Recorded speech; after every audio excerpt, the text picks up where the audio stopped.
Ang mga kapulisan ay tinuturing na haligi ng kaayusan sa ating lipunan. Sila ang unang tumutugon sa mga pangyayari na maaaring magdulot ng panganib sa kapayapaan ng komunidad. Ngunit higit sa kanilang tungkulin na magpatupad ng batas, mahalaga rin isaalang-alang na sila ay may malaking papel sa pangangalaga at pagpapahalaga sa ating kultura.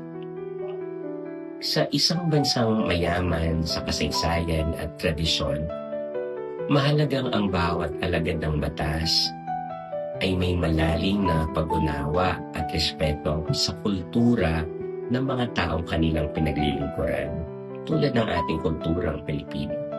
Sa pamamagitan ng pagrespeto sa mga kaugaliang kultural, paniniwala at tradisyon ng bawat rehiyon o grupo, na ipapakita ng mga kapulisan ang tunay na diwa ng serbisyong makatao. Ang isang pulis na may malasakit sa kultura ay hindi lamang sumusunod sa batas, kundi gumagalang din sa pagkakakilanlan sa bawat Pilipino.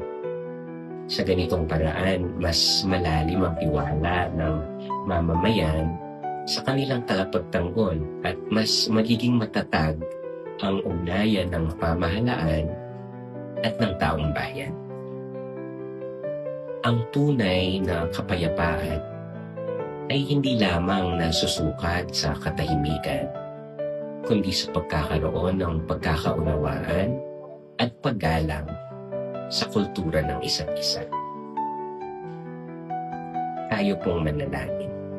Dakilang mapaglikha, maraming salamat sa mga kapulisan na buong tapang at malasakit na naglilingkod sa aming bayan.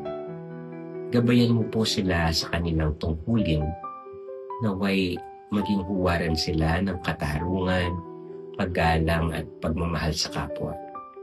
Itanim mo po sa kanilang puso ang pagpapahalaga sa kultura at pagkakaiba ng aming mga lahi.